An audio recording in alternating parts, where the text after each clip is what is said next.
Interview देना है तो इंग्लिश सीखो, जॉब चाहिए तो इंग्लिश सीखो। अगर आपको सरकारी नौकरी में भी इंटरव्यू देना है तो अगर आप इंग्लिश मीडियम में हो तो आपको इंग्लिश में करना है।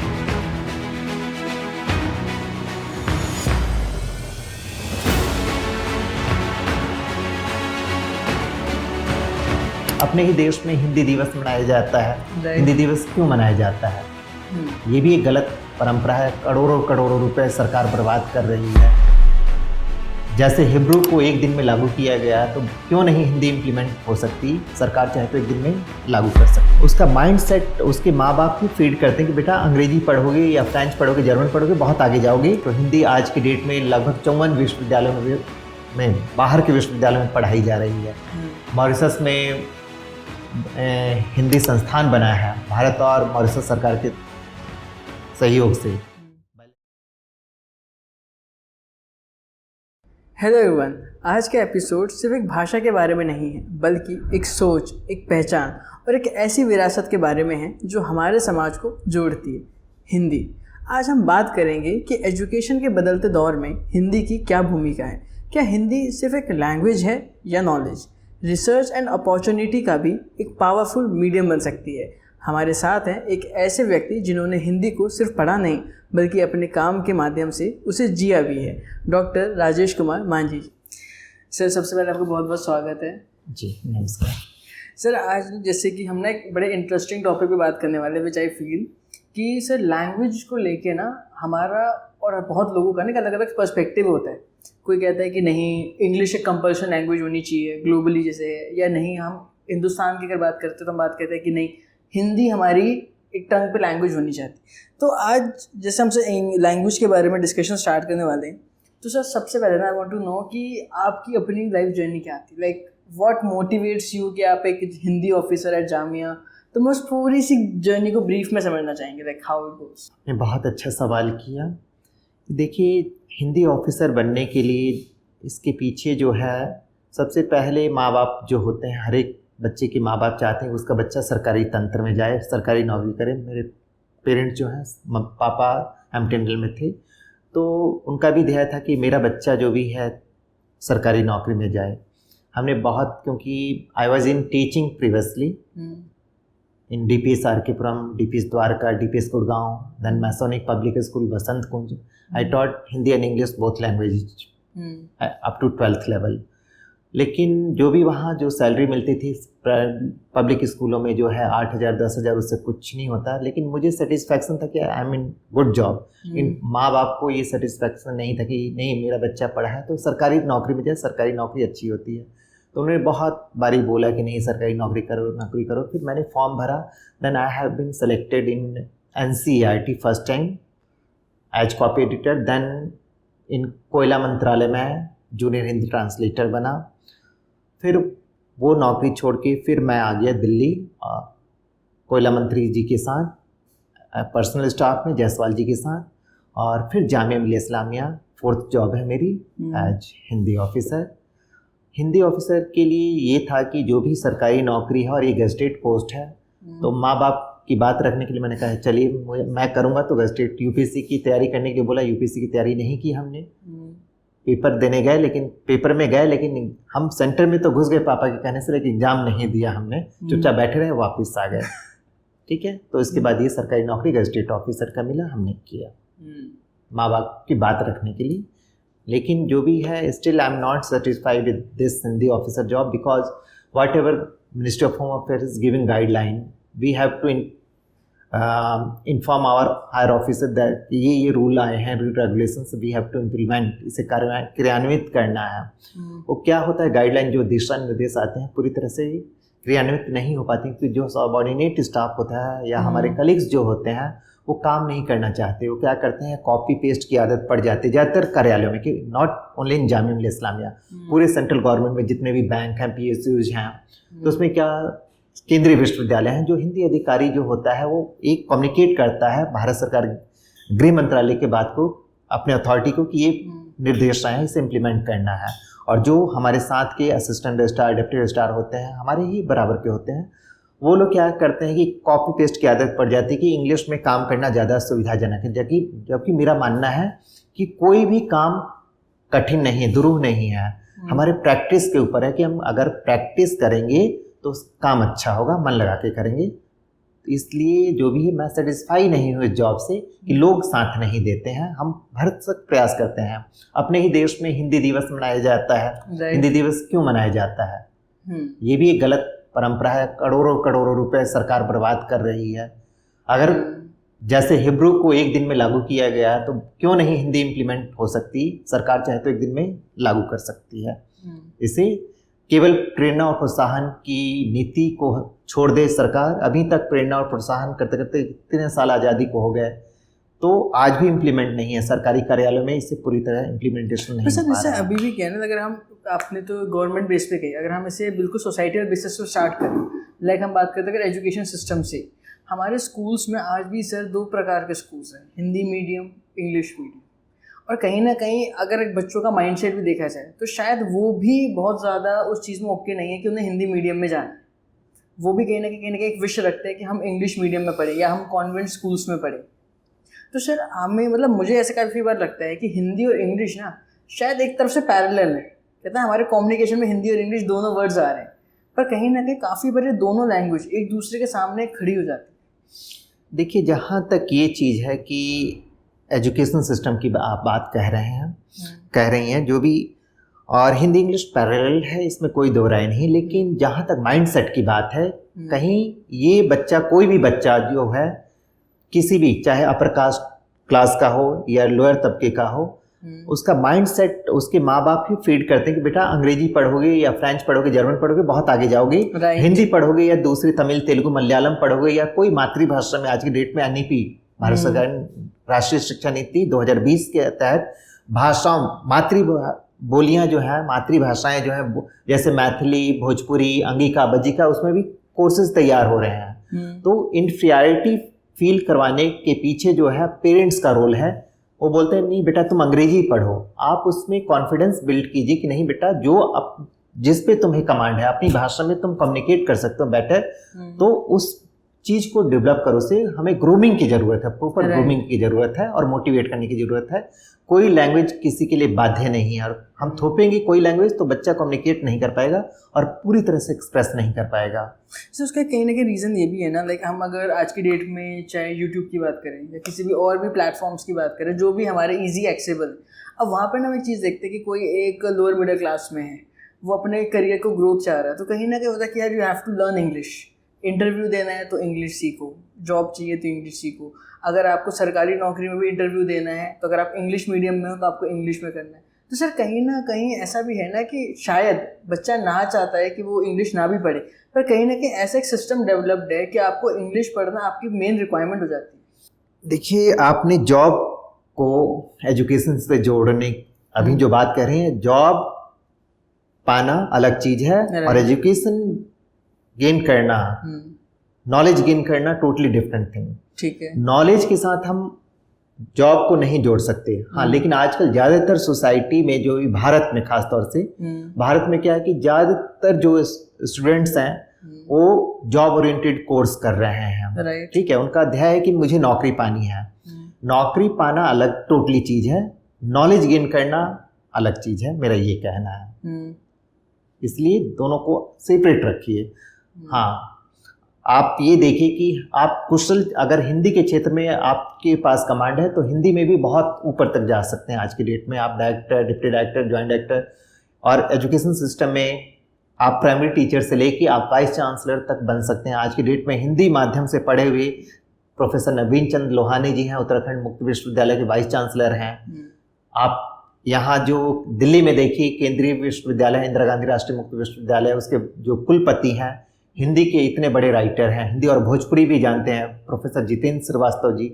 तो हिंदी में दम कम है। बहुत सारे ऐसे प्रोफेसर हैं जो आज की डेट में हिंदी माध्यम से पढ़ के वाइस चांसलर तक बने हैं। इवन मैं अपने विश्वविद्यालय की बात करूं तो हमारे जो विश्वविद्यालय में जो प्रोफेसर मजहर आसिफ साहब हैं, पर्सियन के एक्सपर्ट हैं, और NEP 2020 जो कमेटी है राष्ट्रीय शिक्षा नीति, वो उसके फ्रेमिंग, जो उसमें ड्राफ्ट कमेटी के मेंबर रहे हैं। तो लैंग्वेज जो है, चाहे तमिल, तेलुगु, मलयालम में कोई भी लैंग्वेज के माध्यम, ये नहीं कि हाँ बाधा है, लैंग्वेज जो है हमारे आगे बढ़ाने का काम करती है।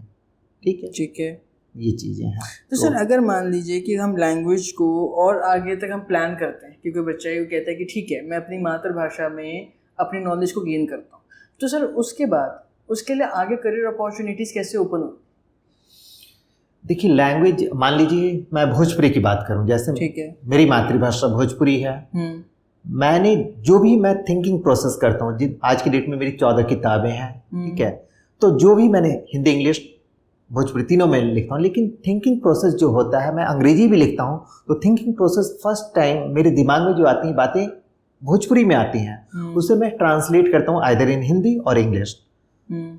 इस चीज़ को ध्यान में रखते हुए बच्चा अगर मातृभाषा भोजपुरी में पढ़ रहा है तो गोल सेट करे कि मुझे, मान लीजिए एमए इन भोजपुरी आज की डेट में है, नालंदा पटना में एक विश्वविद्यालय, उसका नाम भूल रहा हूँ, ठीक है, या भोजपुरी में और भी संस्थान है जो एमए भोजपुरी करा रहे हैं। भोजपुरी में पढ़ के बच्चा जो है, आप असिस्टेंट प्रोफेसर बन सकते हैं। बिहार विश्वविद्यालय में असिस्टेंट प्रोफेसर भोजपुरी का पोस्ट है, और भी इग्नू में सेंटर फॉर भोजपुरी लैंग्वेजेज बना है, एक सेंटर बना है, उसमें भोजपुरी में आ सकते हैं। इसी तरह से और भी विश्वविद्यालयों में भोजपुरी सेंटर खोलने की बात हो रही है। मैं अपने एक पर्टिकुलर लैंग्वेज की बात कर रहा हूँ। इस तरह दूसरी लैंग्वेजेज जो हैं, जैसे तमिल ले लीजिए, तमिल सेंटर जो है आपके दिल्ली का सबसे बड़ा, भारत का सबसे बड़ा विश्वविद्यालय जो है दिल्ली विश्वविद्यालय, उसमें तमिल सेंटर है।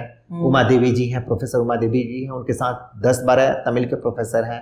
तमिलनाडु के अलावा और भी, यानी तमिलनाडु राज्य से बाहर भी तमिल की पढ़ाई हो रही है। वही नहीं, तमिल की पढ़ाई जो है विदेशों में भी हो रही है। हिंदी की बात करें तो हिंदी आज की डेट में लगभग 54 विश्वविद्यालयों में बाहर के विश्वविद्यालयों में पढ़ाई जा रही है।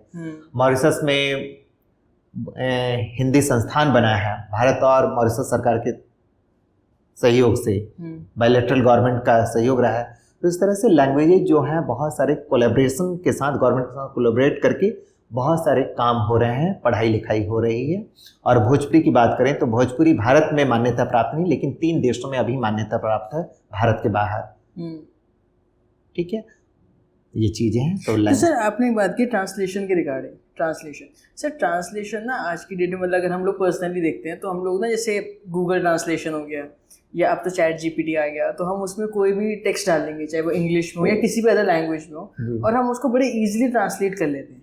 तो ये जो सर पहले ट्रांसलेशन के लिए ह्यूमंस होते थे, हम बाहर देखते थे कि भाई कोई चाइना की कंपनी है तो वहाँ एक ट्रांसलेटर बीच में जो हमारी लैंग्वेज को उनकर उनके लैंग्वेज को हमें अनुवाद करके दे रहा है। तो सर क्या आपको लगता है कि ये कहीं ना कहीं जो ह्यूमनाइज फीचर था, आज इसको कहीं ना कहीं एआई एक फीचर एक्सचेंज कर रहा है? देखिए, कोई भी चीज़ आती है, नई चीज़ें मार्केट में, तो ह्यूमन को रिप्लेस नहीं कर सकती कोई भी। जैसे कंप्यूटर आया था, राजीव गांधी जी जब लाए थे, हमारे माननीय प्रधानमंत्री रहे, तो कंप्यूटर आया था तो बहुत सारे लोगों का ये कहना था कि लोग बेरोजगार हो जाएंगे। ठीक है, आज की डेट में कंप्यूटर की बदौलत लाखों लोग नौकरी कर रहे हैं। एआई आया है, नई चीज़ है, इससे जो भी अनुवादक का पोस्ट जो है एज इट इज़ है, जो मानव के द्वारा जो अनुवाद किया जाएगा वो एआई के माध्यम से वो नहीं होगा, वो क्वालिटी नहीं आएगी, वो जो संचार है, मेन जो सोर्स लैंग्वेज से टारगेट लैंग्वेज में, स्रोत भाषा से लक्ष्य भाषा तक पहुंचाने की जो बात कही गई है, वो सुगम एक्सेसिबल तरीके से नहीं जाएंगी। सही तरीके से बातें कम्युनिकेट एआई के माध्यम से या चैट जीपीटी के माध्यम से सही चीज़ें नहीं आ पा रही हैं। जो हमारे जो कहीं ना कहीं उसको ट्रांसलेट में अपने हिसाब से चेंज करता है, बिकॉज वो वर्ड टू वर्ड एक्सचेंज करता है, तो कहीं ना कहीं उसमें मिस स्पेलिंग, बहुत सारी चीज़ें हैं। कॉन्टेक्स्ट के हिसाब से जो आदमी अनुवाद करेगा, मान लीजिए आप या हम अनुवाद करेंगे, तो उसका कॉन्टेक्स्ट क्या है, संदर्भ क्या है, उस अनुसार से वह अनुवाद करेंगे आप। Right, as white as snow. अब भारत में हम एज वाइट एज स्नो, दूध सा सफ़ेद कह सकते हैं। यहाँ बहुत सारे रोड्स पे आप देखेंगी अंधा मोड़ ब्लाइंड कर्व के लिए अंधा मोड़ कर दिया गया है। मैंने यहीं पे राष्ट्रीय राजमार्ग संस्थान है भारत सरकार का, उसे मैंने कई पत्र लिखा कि आपने अंधा मोड़ जो भी पूरे हाईवे पे भी लगा रखा है। अंधा मोड़ क्या होता है? तीव्र मोड़ हो सकता है, तिरछ, ठीक है, अंधा मोड़ तो कुछ नहीं होता, ब्लाइंड कर्व। तो इस तरह से मैंने बहुत सरकार को भी कई जगह जो मुझे उचित लगता है वो इम्प्लीमेंट करे ना करे, लेकिन मुझे जो गलत चीज़ दिखता है, ऐसे एयर इंडिया की फ़्लाइट्स में भी बहुत सारी चीज़ें जो सेफ्टी का वो बुकलेट देते हैं, उसमें बहुत सारी चीज़ें गलत थी, तो मैंने एयर इंडिया को लिख के दिया कि यार बहुत सारी चीज़ें गलत हैं, इसे ऐसे लिखी जानी चाहिए। तो हमें प्रयास करना चाहिए, ये नहीं सोचना चाहिए कि अरे वो हमारे बारे में क्या सोचेंगे, क्रिटिसाइज करेंगे वेदर दे विल इम्प्लीमेंट और not, but our duty is to just inform that this is wrong thing. वैसे जैसे एग्जाम्पल सी बात है, अगर मान लेते हैं कि हर चीज़ मल्टीपल लैंग्वेजेस में होगी, अगर मान लीजिए कोई सोर्स बुक है वो मल्टीपल लैंग्वेजेस में है, तो सर कहीं ना कहीं जब कोई भी गवर्नमेंट किसी भी प्रकार का नोटिस या कोई भी चीज़ इन्फॉर्मेशन लोगों में देना चाहेगी, तो सर फिर एक चैलेंज नहीं होगा कि आपको एक ही नोटिस को मल्टीपल लैंग्वेजेस में पब्लिश करना पड़ेगा ताकि लोगों को समझ में आए? देखिए, हमारा जो देश है बहुत है, इसमें अलग अलग भाषाएं हैं, ठीक है, तो हमें सभी की भावनाओं को कदर करते हुए सरकार अगर इस काम को कर रही है अप्रिशिएट करना चाहिए, हमें प्रशंसा करनी चाहिए, इसमें चैलेंजेस की बात नहीं है। हम उस चीज़ को सुगम कर रहे हैं, एक्सेसिबल कर रहे हैं, लोगों के अंडरस्टैंडिंग लोग समझ पाए उस एरिया पर्टिकुलर, मान लीजिए तमिलनाडु के लोगों के लिए कर रहे हैं, तो हो सकता है बहुत सारे जो ग्रामीण क्षेत्रों में गुजरात या तमिलनाडु के लोग हों, तमिलनाडु का जो ग्रामीण क्षेत्र का सेलम या तिरुनेलवेली या सुदूर जो तंजावुर वगैरह में जो ग्रामीण क्षेत्र में काम कर रहे हैं, वहाँ की औरतें या जो किसान जो लोग हों वो अंग्रेजी में या हिंदी में ना समझ पाए बातों को सरकार जो चाहती है, तो अगर उनके लिए हम या सरकार जो है तमिल में काम करके दे रही है, कुछ किसी योजना के बारे में बता रही है कि आपके लिए योजना आई है, तो वो अच्छी बात है, अप्रिशिएट करना चाहिए। इसी तरह गुजरात में जो लोग हैं गुजराती में, आंध्रा के वालों के लिए तेलुगु में, ऐसे तो एग्जांपल उनकी रीजनल लैंग्वेजेस में लाइक अगर हम देखते हैं कि हम पंजाब में देखते हैं तो उनकी अपनी जो राइटिंग है उसमें उनका न्यूज़पेपर होता है, तमिलनाडु में उनकी राइटिंग से न्यूज़पेपर होता है, गुजरात में उनका, तो ऐसा तो है कि ऑलमोस्ट स्टेट गवर्नमेंट के बेसिस पर अगर हम देखें तो ऑलमोस्ट वो इन्फॉर्मेशन उनके लैंग्वेज में प्रोवाइड करते ही हैं। देखिए, अखबार जो है वो सरकार तय नहीं करती, न्यूज़पेपर जो है जो इंटरेस्टेड लोग हैं, सरकारी पत्र भी हैं, पत्र पत्रिका हैं, लेकिन ज़्यादातर न्यूज़पेपर या चैनल्स जो हैं प्राइवेट लोग जो अपना रन कर रहे हैं, अपने जो भी उनका इंटरेस्ट है और समाज में कुछ बदलाव लाने के लिए लोग कर रहे हैं, तो इसमें अलग चीज़ है कि सरकार अखबारों को प्रमोट करे ना करे, लेकिन हम अपनी स्वेच्छा से, हमारी इच्छा है कि हम अपनी बात को अपने समाज के लोगों को अपनी ही भाषा में करें। जैसे कोई पंजाब का है तो अपने साथियों को, अपने समाज को आगे बढ़ाने के लिए पंजाबी में, गुरुमुखी में अखबार निकाल रहा है, कोई तेलुगु में निकाल, तमिल में, मलयालम में, अरुणाचल का आदमी है तो वहाँ की भाषा में, राइट, ठीक है। तो ऐसे ना काफ़ी बार क्या होता है, जब भी ये गवर्नमेंट या कोई भी लोग प्रमोट करते हैं कि हमें हमारी मदर टंग को प्रमोट करना चाहिए, तो काफ़ी बार ना दो तरफा एक चीज़ें देखने को मिलती है। एक तरफा लोग कहते हैं कि ये अच्छी चीज़ है, जैसे हम भी कह रहे हैं कि आपको हमारी मातृभाषा में आना चाहिए, अगर मुझे हिंदी आती है अच्छे से तो मैं हिंदी में बात करूँ जिसके जैसे। पर एक पक्ष सर ये भी कहता है कि हमें हमारी भाषा किसी पे थोपनी नहीं चाहिए। अगर मुझे हिंदी आती है, जब आपने कुछ पिछले दिनों में केसेस देखे होंगे, एक बड़ा कॉमन केस हुआ कि आप बॉम्बे में हैं तो अगर आपको मराठी नहीं आती तो वो आपके साथ मिसबिहेव किए, ऐसे कुछ इंसिडेंट्स हमें देखने को मिले। तो क्या सर ये जो भाषा के तौर पे काफ़ी बार लोगों में एक अलग तरीके का मेंटल डिसेबल, मतलब कहते हैं ना, मेंटलिटी चेंज हो रही है कि मैं मराठी हूँ तो आप मराठी में बात करोगे तो ही मैं आपको कोई सर्विस या कोई भी चीज़ प्रोवाइड करें, तो क्या सर ये भाषा सही है? देखिए, लैंग्वेज को लेके बहुत सारे आंदोलन हुए हैं, जो आप बोल रहे हैं कि महाराष्ट्र में बहुत सारे, जो भी इवन आप कुछ दिन पहले की बात करें तो भोजपुरी भाषी लोगों को भगाया गया था, ठीक है, सरकार जो भी थी, नाम नहीं लूँगा, लेकिन वो मार के भागा। किन लोगों को भगाया गया था? जो लोअर तबके के लोग हैं, जो सब्जी बेच रहे हैं, छोटा मोटा काम कर रहे हैं, लेकिन जो एलीट क्लास था, पढ़ा लिखा क्लास था, जो उनके लिए अर्निंग, अर्थव्यवस्था को मजबूत कर रहा था, उन्हें नहीं भगाया गया। तो अलग दो सिक्के के दो पहलू हैं, ठीक है। तो ये चीज़ें हैं। और दूसरी चीज़, हम किसी के ऊपर अपनी लैंग्वेज को थोप नहीं रहे हैं। लैंग्वेज सेल्फ अपने स्वेच्छा से आप सीख रहे हैं और उनकी लैंग्वेज को हम स्वेच्छा से सीखें और अपनी लैंग्वेज को अगर वो चाहें तो सिखाएं। इंटर एक्सचेंज जो है आपस में सौहार्दपूर्ण चीज़ है, कोर्डियल रिलेशनशिप के साथ होना चाहिए हर एक चीज़। किसी पे इम्पोज ना करें हम, ये चीज़ें हैं, इम्पोज करेंगे तभी बवाल होगा। हम अपनी बात को किसी के ऊपर थोपेंगे तब सारी समस्याएं खड़ी होंगी। हम उनकी बातों को सुने और समझें, वो हमारी बातों को समझें, इसका हम प्रयास करें कोर्डियल रिलेशनशिप सौहार्द तरीके से। सर अगर हम देखते हैं ना तो लाइक आज भी ना गवर्नमेंट ऑफिसेज में ऐसा नहीं है। अगर हम कहते हैं कि गवर्नमेंट इस चीज़ को अप्रिशिएट कर रही है, we were in the favour कि ये चीज़ें होनी भी चाहिए, पर आप ये देखिए कि कहीं ना कहीं अगेन कंटेंट में या कॉन्टेक्स्ट में ही हमारी मातृभाषा की बात होती है। पर अगर हम इसे सरकारी दफ्तरों में या कहीं ना कहीं जो बहुत बड़ा वर्ग है, अगर ना यूथ्स कहीं ना कहीं जॉब्स के लिए अनएम्प्लॉयमेंट की बात करते हैं, तो फिर सर फिर वहीं again language is a challenge. देखिए जो भी सरकारी तंत्र में जो है कट पेस्ट का उनके पास क्या है, जो भी यंग प्रोफेशनल्स जा रहे हैं सरकारी तंत्र में या एलडीसी यूडीसी जा रहे हैं, उनके पास जो फाइलों में पहले से काम, कोई नोट बनाना है, कोई लेटर जाना है किसी सरकार दूसरे ऑफिस को, तो उनके पास एक सेट फॉर्मेट बना हुआ है कि आई एम डायरेक्टेड टू से दिस एंड दिस। वो आप उस चीज़ को नए सिरे से भी लिख सकते हैं ना, लेकिन वो क्या करते हैं, कंप्यूटर खोलते हैं, कट पेस्ट करते हैं, उन्हें वही सुविधाजनक रहता है, अपना इनिशिएटिव नहीं लेना चाहते, कोई पेन नहीं लेना चाहता कि हम नए सिरे से काम करें।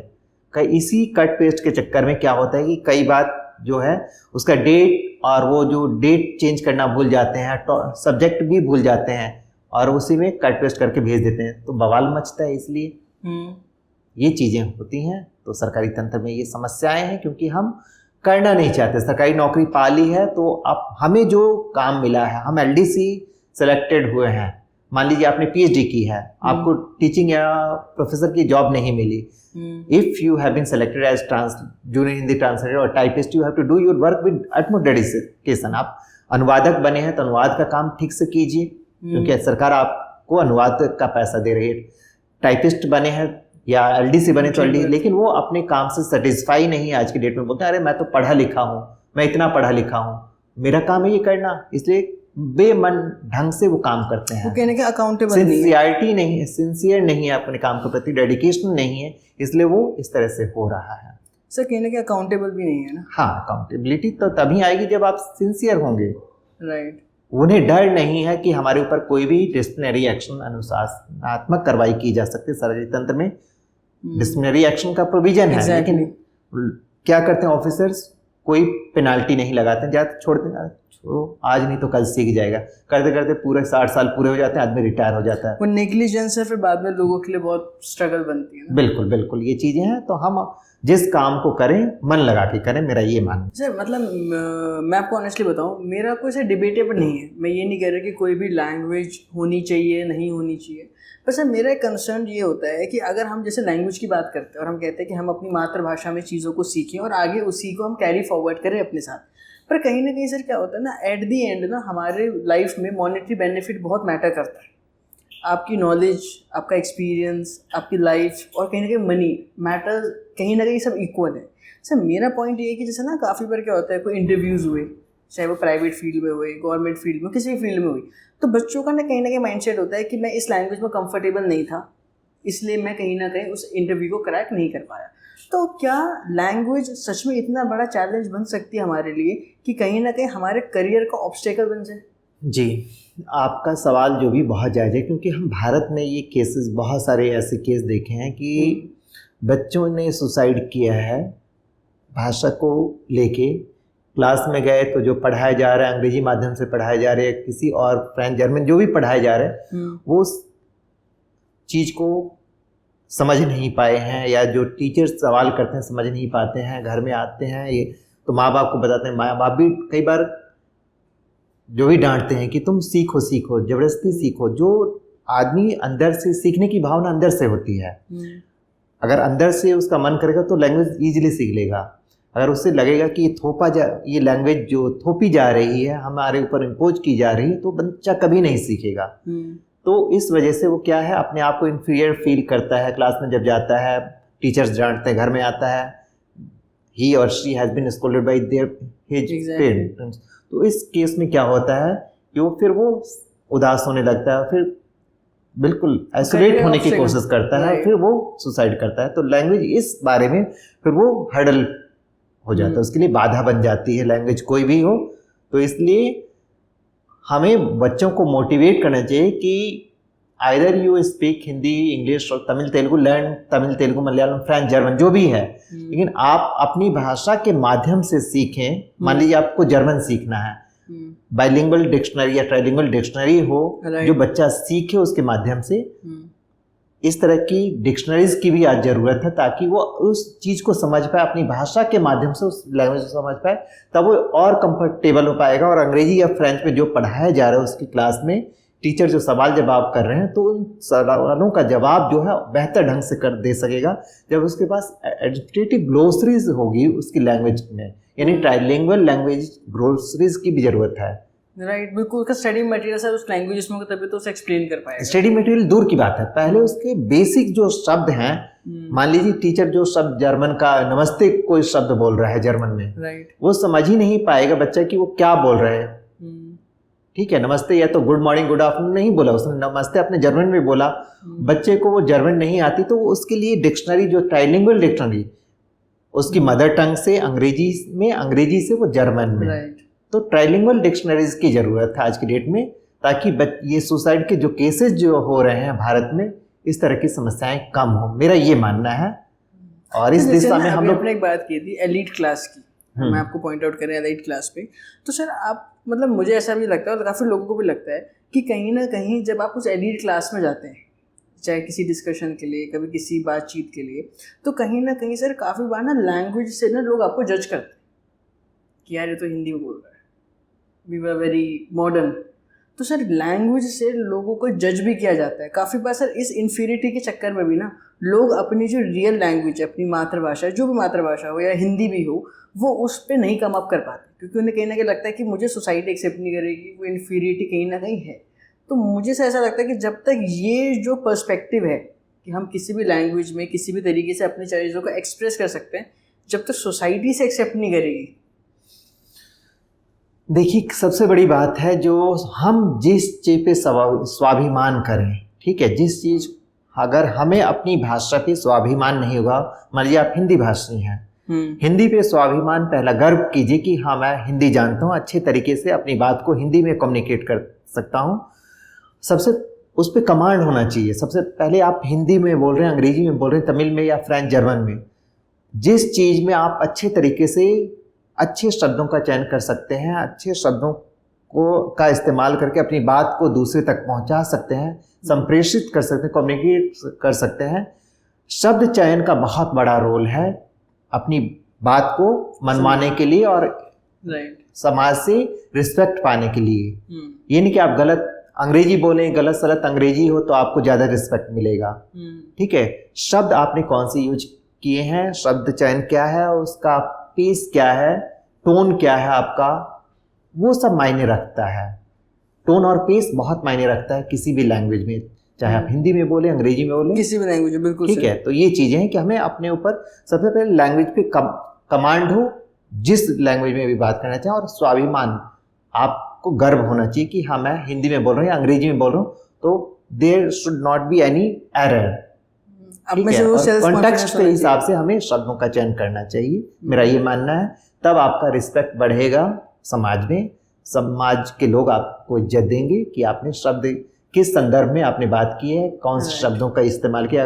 आप कहीं, अब मान लीजिए आप मंदिर में जा रहे हैं, पंडित जी वहाँ बैठे हैं, आप वहाँ बोलेंगे कि मुझे पानी चढ़ाना है शिव जी के ऊपर, पंडित जी आपको घूर के देखेंगे।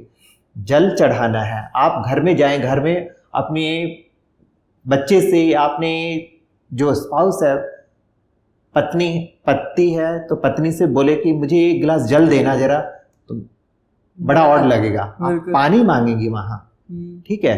तो पानी, जल, नीर, सरोज, सबके अलग अलग संदर्भ हैं। एक ही शब्द चयन, आपने किस शब्द का चयन कहाँ पे किया है, वो बहुत मायने रखता है। राइट, बिल्कुल, ये तो सर बहुत मैटर करता है। सी सॉ वाला हिसाब हो गया कि कहीं ना कहीं वर्ड्स मैटर करते हैं। सर जैसे आप ऑलरेडी स्टूडेंट्स के बीच में और कहीं ना कहीं आप हिंदी को प्रमोट भी कर रहे हैं कि हिंदी की तरफ लोगों का रुझान बढ़े, तो क्या सर आज भी आपको ऐसा लगता है कि लोग हिंदी को कहीं भी जगह चूज़ करते हैं तो वो इसलिए चूज़ करते हैं कि ये ईजी है, या वो कहीं ना कहीं उसके लिए कहीं ना कहीं एक रुझान है कि हाँ मैं पैशनेट हूँ, मुझे हिंदी पढ़ना है या हिंदी में पढ़ाना है, या एक होता है ना हमारे माइंड में होता है कि अरे ईजी सब्जेक्ट है, स्कूल में होता था ना फिजिकल एजुकेशन ईजी सब्जेक्ट है, तो आपने एक ऐसे ऐड ऑन किया। तो सर हिंदी को लेके एक स्टूडेंट लेवल पे क्या माइंडसेट है? देखिए, सबसे बड़ी बात कि मैं डायरेक्ट टीचिंग से इन्वॉल्व नहीं हूँ, मैं हिंदी ऑफिसर हूँ। हाँ, I was in teaching for 7 years, still I am in Jamia Millia Islamia. बच्चे बहुत सारे जो हिंदी डिपार्टमेंट में पढ़ रहे हैं, PhD जो कर रहे हैं, वो आए दिन कभी ना कभी हमसे आते हैं कि सर हमें इस लाइन में जाना है, अनुवाद की लाइन में है, तो आपका मार्गदर्शन चाहिए। तो उसमें जो बच्चे आते हैं, मैं ये देखता हूँ कि ज़्यादातर जो है वो इस माइंडसेट वाले नहीं कि हाँ हिंदी इजी है, आसान है, सरल है। हिंदी भी दुरूह है, बहुत कठिन है, ठीक है, आसान नहीं है। कोई भी लैंग्वेज अपने आप में आसान नहीं होती, दुरूह नहीं होती। हम उसका प्रयोग कैसे करते हैं, किस तरह से उसे अडॉप्ट कर रहे हैं, सीख रहे हैं, तो ये मायने रखता है। आज की डेट में जो बच्चे MA हिंदी पढ़ रहे हैं या MPhil PhD हिंदी कर रहे हैं, तो वो एक तो जॉब ओरिएंटेड भी है। आपने अभी जॉब की बात की थी कि जॉब नौकरी पाने का भी ध्येय है कि हम PhD करेंगे तो असिस्टेंट प्रोफेसर बन जाएंगे या कहीं और चले जाएंगे, ठीक है। या हमें जो भी समाज रिस्पेक्ट देगा कि आई एम डॉक्टरेट, मुझे डॉक्टर की उपाधि मिल गई है, तो एक रिस्पेक्ट पाना, दूसरा जॉब में जाना। और जो लोग आ रहे हैं, कुछ मतलब इसमें 5% ले लीजिए कि वो आसान समझ के आ रहे हैं, लेकिन हिंदी आसान नहीं है आज की डेट में। मीर तुलसी को अगर पढ़ेंगे तो आसानी, आज की डेट में जो कहानियाँ, व्यंग जो आ रहे हैं, और जो हिंदी में भी इंग्लिश की बातें हो रही हैं, हिंदी और इंग्लिश दोनों शब्द आ रहे हैं, मिक्स लैंग्वेज आ रहे हैं, तो हिंदी अपने आप में कठिन भी है। आज की डेट में जो नए बच्चे आ रहे हैं उनके लिए कठिन है, क्योंकि वो उन्होंने बिल्कुल जो शुरू से वो लैंग्वेज कोई और पढ़ के आ रहे हैं, सीधा MA हिंदी करने आ रहे हैं कि अंग्रेजी मीडियम वाला हिंदी जब पढ़ेगा डिफिकल्टी उसके लिए डिफिकल्ट है। और जो हिंदी मीडियम से पढ़ के आ रहे हैं, जो शुरू से घर में अखबार पढ़ता रहा है, हिंदी की पत्रिकाएं पढ़ता रहा है, उसके घर में साहित्यिक पत्रिकाएं आती रहीं, उसके लिए हिंदी आसान हो सकती है। लेकिन जो अंग्रेजी मीडियम से पढ़ के आ रहा है, 12वीं तक अंग्रेजी की एक हिंदी सब्जेक्ट उसकी ने 12th में लिया था, और वो अगर हिंदी अडॉप्ट करता है, BA ऑनर्स इन हिंदी और BA करने के बाद MA हिंदी करता है, तो उसके लिए हिंदी कठिन रहेगी। जैसे ना बहुत सारे ट्रांसलेशंस बने सर, इंग्लिश के ट्रांसलेशन के अभी भी परफेक्ट हिंदी ट्रांसलेशंस नहीं, कुछ ऐसे हिंदी के वर्ड्स हैं क्योंकि आज भी परफेक्ट इंग्लिश ट्रांसलेशन नहीं। तो क्या सर आप कुछ ऐसे वर्ड्स बता सकते हो कि हाँ आज भी इन वर्ड्स का कोई प्रॉपर ट्रांसलेशन नहीं, लाइक ये इंग्लिश में आज तक इस वर्ड का कोई मीनिंग नहीं है? देखिए, ट्रांसलेशन जो है, हर एक चीज़ का हम ट्रांसलेशन नहीं कर सकते हैं। जो समाज में जो वर्ड चल पड़ते हैं, जैसे टेबल है, कुर्सी है, टेबल और कुर्सी जो है हिंदी के शब्द नहीं है, लेकिन हमारे देश की जो आम जनता है इसे हिंदी का समझ रही है। ठीक है। अब हम रेलगाड़ी के लिए जो शब्द, जिसने भी हमारे जो मर्मज्ञ विद्वान रहे हैं, लौह पथ गामनी बनाया था। लौह पथ गामनी कहते कहते जो भी है, ट्रेन निकल जाएगी। प्लेटफॉर्म के लिए भी बहुत एक कोई शब्द बना था, मुझे ध्यान नहीं आ रहा। तो इसलिए जो समाज में प्रचलित शब्द हो जाते हैं, कॉमन जो समाज समझता है, हमारे जो निरक्षर आदमी हैं देश का, जितने भी निरक्षर जो पढ़े लिखे, कम पढ़े लिखे लोग जो हैं, वो जिन बातों को समझने लगते हैं, तो वो अनुवाद की जरूरत नहीं होती है। अनुवाद वहाँ नहीं किया जा सकता हर एक शब्द का, हर एक चीज का अनुवाद नहीं कर सकते, ये मेरा मानना है। सर जैसे हम NEP 2020 में मल्टीपल लैंग्वेजेस की बात आई गई है, तो सर आने वाले फ्यूचर में हम हर लैंग्वेज के लिए हम क्या एक्सपेक्ट कर रहे हैं कि अब आने वाले फ्यूचर में हर लैंग्वेज का कैसा अपना एक भविष्य होगा, या अगर हम कहीं ना कहीं प्लानिंग में देखें तो what would be the perspective कि आने वाले टाइम में चाहे हिंदी की बात हो, चाहे किसी भी मातृभाषा की बात हो, उसका क्या भविष्य होगा? देखिए, आज की डेट में जैसे तमिलनाडु की बात करें तो तमिलनाडु में जो MBBS की पढ़ाई तमिल में शुरू हुई थी, अब कहाँ तक बढ़ी है मुझे नहीं मालूम। इसी तरह अटल बिहारी वाजपेयी हिंदी विश्वविद्यालय, वर्धा अंतर्राष्ट्रीय महात्मा गांधी विश्वविद्यालय है, लेकिन भोपाल में एक माननीय प्रधानमंत्री जी के नाम पे एक विश्वविद्यालय है, अटल बिहारी वाजपेयी विश्वविद्यालय, जहाँ तक मुझे ध्यान है।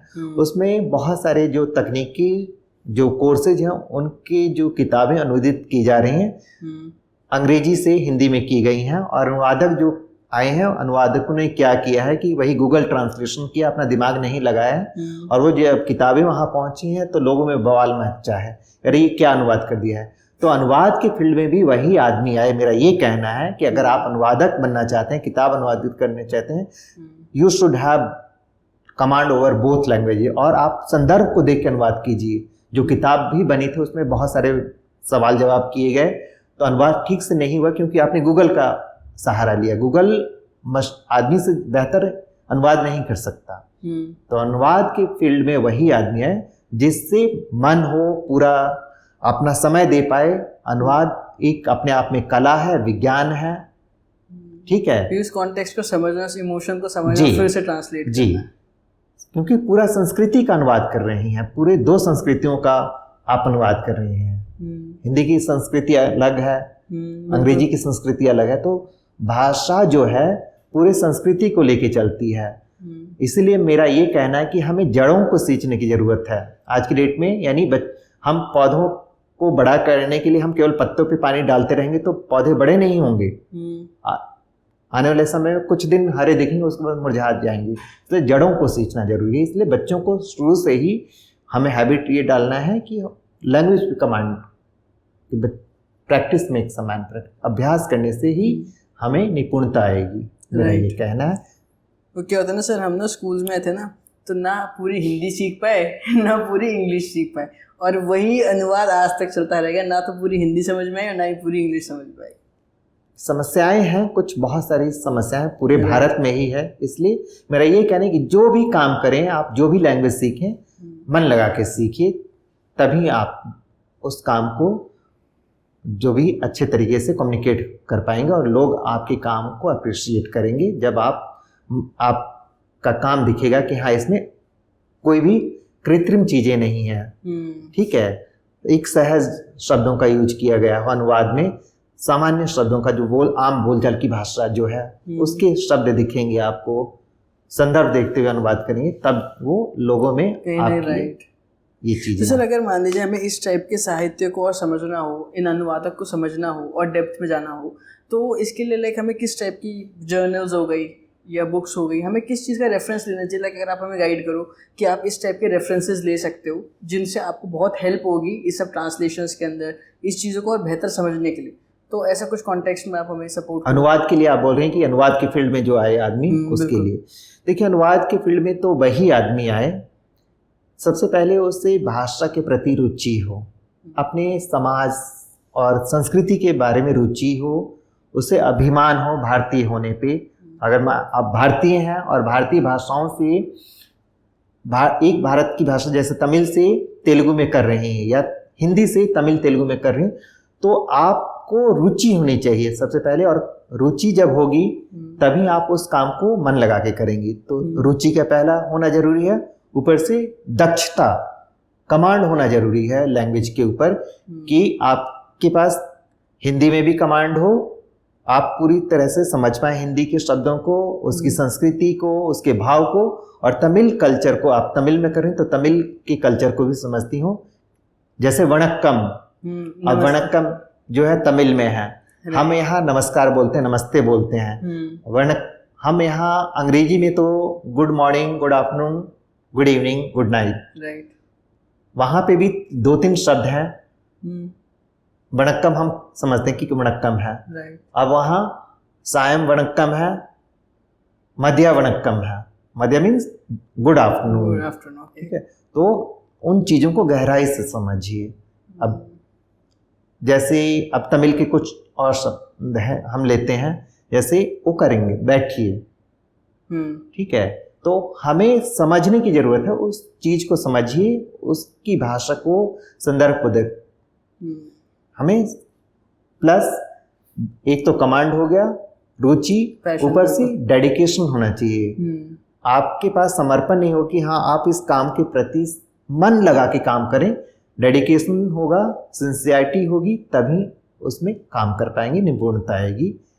और इस चीज़ के लिए ये 2-3 चीज़ें हैं जो गाइडलाइन मैं बताना चाहूँगा। अगर इस अनुवाद के फील्ड में लोग आना चाह रहे हैं तो कि समर्पण होना चाहिए, डेडिकेशन होना चाहिए और रुचि होनी चाहिए, और अपनी संस्कृति के ऊपर गर्व होना चाहिए, और आपको सबसे बड़ी बात कि आप जो काम करें आत्मसंतुष्टि होनी चाहिए, सेल्फ सेटिस्फेक्शन का होना जरूरी है, ठीक है। और ऊपर से आपको अभिमान होना चाहिए कि हाँ मैं अनुवादक बनने जा रहा हूँ, मेरे लिए सबसे बेहतर काम है, इससे बेहतर मेरे लिए काम नहीं है, ठीक है। तो आपको अपने काम के ऊपर गर्व होना चाहिए कि मैं ये काम करने जा रहा हूँ और मुझसे बेहतर हो सकता है, लेकिन मैं अपना बेस्ट दूँ। हाँ, मैं अपना बेस्ट दूँ, ठीक है। तो इसके लिए बहुत सारे, जैसे भारतीय अनुवाद परिषद की किताबें हैं, अनुवाद पत्रिका है, वर्धा विश्वविद्यालय, महात्मा गांधी अंतर्राष्ट्रीय विश्वविद्यालय से बहुत सारी पत्रिकाएं निकल रही हैं। इधर मेरे मित्र हैं केरला के संतोष एलेक्स जी, उनकी बहुत सारी किताबें हैं। और मेट्रो के जो हिंदी अधिकारी हैं राजाराम यादव जी, और मैं जिनका शिष्य हूँ प्रोफेसर पूरनचंद टंडन जी की बहुत सारी किताबें हैं, दिल्ली विश्वविद्यालय के सीनियर प्रोफेसर हैं। कुमुद शर्मा जी वर्धा विश्वविद्यालय की वाइस चांसलर हैं, उनकी बहुत सारी किताबें हैं। तो हम अपने जो बहुत बड़े बड़े विद्वान राइटर हैं उनकी किताबों को पढ़ें, तब इस फील्ड में आएँ। बिना ज्ञान अर्जित किए हम अगर इस फील्ड में आएंगे तो हमसे त्रुटियां होंगी। त्रुटि आती है तो घबराना नहीं है। अगर आपने एक दिन गलती कर दी है तो उससे घबराइए नहीं, उस चीज़ को ठीक कीजिए, कोशिश कीजिए कि हाँ, जैसे हमारे विश्वविद्यालय में या मेरे अंडर मेरे विश्वविद्यालय या कहीं और भी एक ऐसे अनुवादक है, फिजिकल वेरिफिकेशन शब्द है, उन्होंने लिख दिया शारीरिक जांच। अब फिर मैंने बोला कि फिजिकल वेरिफिकेशन सरकारी कार्यालयों में प्रत्यक्ष जांच जो होता है उसके लिए फिजिकल वेरिफिकेशन जो है अगर हॉस्पिटल में करेंगे तो वहाँ शारीरिक जांच है, ठीक है। तो उन्हें समझाया मैंने, हमें जो ऑफिसर्स हो या हिंदी अधिकारी बने हैं, आपका अनुवादक अगर आपको अनुवाद करके वेटिंग के लिए दे रहा है, पुनरीक्षण के लिए दे रहा है, तो आप उसे डांटिए नहीं, उसे बुलाइए प्यार से कि आपने किस संदर्भ को समझा है। मैंने उस अनुवादिका को बुलाया, जो भी है उसे बोला कि जो भी है ये आपने क्या किया है, ठीक है, वो कॉन्टेक्स्ट। तो सर यहाँ शारीरिक अनुवाद नहीं, हम विश्वविद्यालय में बैठे, यहाँ शारीरिक से कोई मतलब नहीं, यहाँ पढ़ाई लिखाई का क्षेत्र है। तो इसी तरह मैं खुद जैसे जिस विश्वविद्यालय में हूँ, मेरे लिए एक शब्द है, हमारे अथॉरिटी ने बोला, एक वर्ड आ गया, मैं अपनी बात बता रहा हूँ, पैसिव स्मोकिंग आ गया। अब पैसिव स्मोकिंग क्या होता है मैं खुद नहीं समझ पाया, क्योंकि मैं इतने सालों से अनुवाद कर रहा था, मेरे लिए नया शब्द था।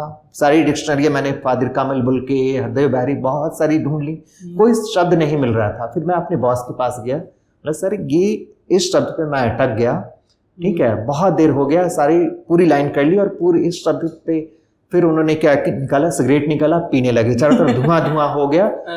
बोले क्या हो रहा है, खांसी आ रही है। तुम्हारे सवाल का उत्तर मिल गया, मतलब अप्रत्यक्ष धूम्रपान। तो हम अगर बीमार हैं तो हम डॉक्टर को बताएं, ठीक है, झिझके नहीं, तो अपनी बीमारी को बताना भी। यानी अनुवाद के फील्ड में जो आए, अगर आप कुछ नहीं समझ में आ रहा है तो अपने बॉस से पूछिए, अपने जूनियर से भी पूछ सकते हैं। आज की डेट में मैं आज भी जो हमारे कलीग्स हैं, जो जूनियर्स हैं, कई बार नहीं आता समझ में, पूछता हूँ भाई आप ये बताइए, आपने अंग्रेजी में ही मुझे बता दिए आपने क्या लिखा है, ताकि मैं उसका अच्छा अनुवाद कर पाऊं, ठीक है। तो हमें झिझकना नहीं है कि अरे मैं छोटा हो जाऊंगा, ठीक है। तो जहां अहम आ जाएगा, ईगो प्रॉब्लम आ जाएगी, हम लर्निंग जो है, learning is a life long process. तो हम अपने लोगों, छोटे लोगों से, बड़े लोगों सबसे सीखते हैं, ठीक है। हम डिग्रीफाइड बन जाए, क्वालिफाइड नहीं होंगे। डिग्रीफाइड हो जाएंगे, हजारों डिग्री आ जाएंगी, क्वालिफिकेशन हमें समाज से हमें ज्ञान मिलता है। डिग्रीफाइड होना, क्वालिफाइड होना, दोनों में अंतर है। समाज हमें बहुत कुछ सिखाता है, मेरा ये मानना है। तो हम अनुवाद के फील्ड में आ रहे हैं, तो दिन प्रतिदिन अगर कोई चीज़ गलत लग रहा है, हमें समझ में नहीं आ रहा, तो हम दूसरों से पूछ लें। जिसने ड्राफ्ट बनाया उससे पूछें कि क्या है। जैसे मैंने पूछा अपने बॉस से, तो उन्होंने सिगरेट पी के बताया, एग्जाम्पल दिया, ठीक है। तो शर्माना नहीं है, हम बीमार हैं तो बीमारी का इलाज होना चाहिए। तो सर अगर मान लीजिए, अगर हम इस पूरी चीज़ को कंक्लूड करें अबाउट लैंग्वेज, ट्रांसलेशन, इन सब को लेके, तो आप अपना एक लास्ट मैसेज, एक लास्ट थॉट क्या हमारे व्यूअर्स को देना चाहेंगे कि वो लैंग्वेज में किस तरीके से आगे बढ़े, उन्हें किन चीज़ों का ध्यान रखें, और what would be the best future for them? देखिए, लैंग्वेज का तो इसको बहुत ज़्यादा है। आप अगर कोई भी लैंग्वेज लेके चलते हैं तो आज की डेट में आप जो राजनयिक बन सकते हैं, राजदूत बन सकते हैं। विदेश मंत्रालय में बहुत सारे जो पद हैं, द्वितीय सचिव जो है कई देशों में है, तो वहाँ द्वितीय सचिव यानी सेकंड सेक्रेटरी हिंदी, एंड भारतीय संस्कृति वर्ड है। आप डिप्लोमेट के रूप में काम कर सकते हैं।